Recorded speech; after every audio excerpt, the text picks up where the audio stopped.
Hello, ladies and gentlemen. My name is Jandy Castro, and I'm live here in Kuwait, the heart of the Persian Gulf War, which is also codenamed Operation Desert Storm.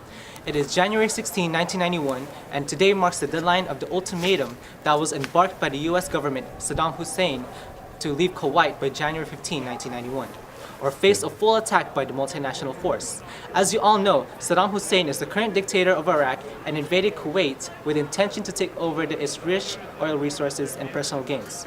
In this scene, we are following an American soldier that has received confirmation that enemy Iraqi troops are in the area. This took place in early morning and marked the start of Operation Desert Storm, where soldiers start to liberate Kuwait from the hands of Saddam Hussein. For more in-depth information, we're going to interview Kim Rodriguez, a U.S. servicewoman. Kim, please give us a better insight of the current war situation and how the U.S. Army is taking care of it. Sure, right now we are preparing for a coalition ground attack that is going to start on February 24th. When Operation Desert Shield turned into Operation Desert Storm last night, the U.S. Army started the multinational attack by bombarding the Iraqi military with the Air Force. Alright. Also, I understand that women cannot be in the front line, but what did they do to support the war effort? Yes. This operation is currently the largest deployment of military women in the history of the United States. More than 40,000 were deployed so far, and we help this with transportation, command units, and many more that you can think of. Although we cannot be in the front lines, we can definitely fire back if the enemy targets us. Alright, last question. What are your beliefs toward this war, and what do you want the public to see at home? I'm just glad to be a part of this war. I hope our actions will free many oppressed citizens and get the dictator out of Kuwait and Saudi.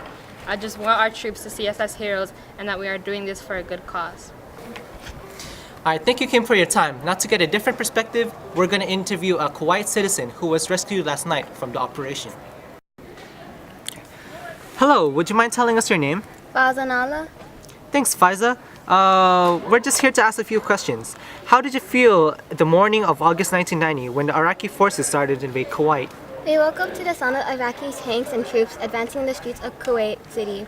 The only thing that I felt was confusion and fear of what was going on and what might happen to us. How has the war affected you and everyone else? We are currently forced to wear gas masks to protect ourselves from constant gunfire, missiles, and chemicals. There are several dead from Scud attacks from the enemy, even though the government sent out broadcast alerts on TV to warn citizens about them. Alright, last question. What are your thoughts about this war and what side are you in? Every war is brutal, especially this war. Saddam has sent a huge army to take over our land and have oppressed many of us. They even killed my family members. We were happy to find out that the UN took action and is currently trying to liberate Kuwait. Thanks again, Faiza. I know the situation is tough on you. I have just received word from the base that in Saudi that President George H.W. Bush has come to visit the current situation here in the Middle East. I'm going to hand it over to Jessica for a private interview with the Commander-in-Chief. Again, this is Jandy Castro, Newswide, Kuwait.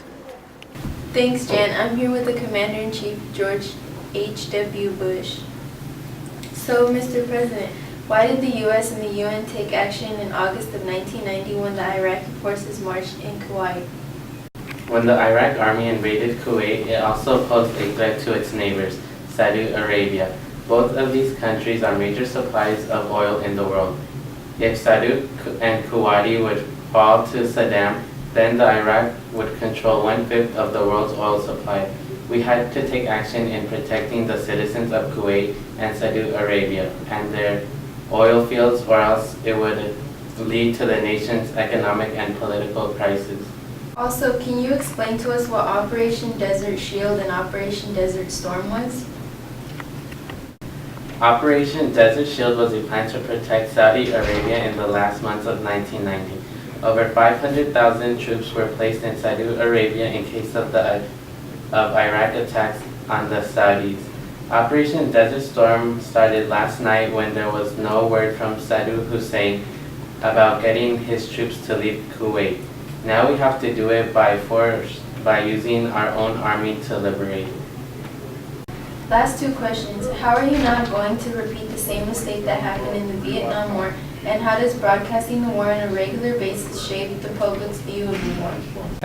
I think that we have learned a great deal from Vietnam, remembering the lessons of Vietnam. The U.S. government sought public support A huge percentage of Americans agrees and supports the war cause. Also, this time, the public can see what is regularly happening in the war through the media, as you have seen today.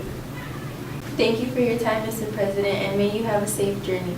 Before we end our broadcast, we're going back to Jan with one last interview. This is Jessica Riza, Newswide, Saudi Arabia. Thanks, Jessica. I'm here with a Kuwaiti child that has escaped from Saddam's invasion.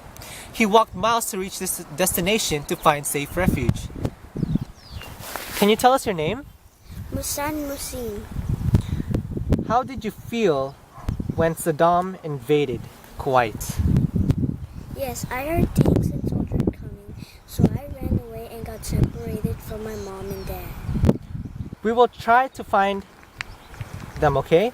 But what do you want to happen right now? I just want the war to stop. More people will get hurt. If not now, then when? Thank you, Musan. Here's the candy. If you want to support the war effort, you can dial 707, not a real number. As for the viewers, we broadcast daily, and you can track what is happening in this war by tuning in every day in the TV and in the radio. Again, this is Gianni Castro, live from Kuwait.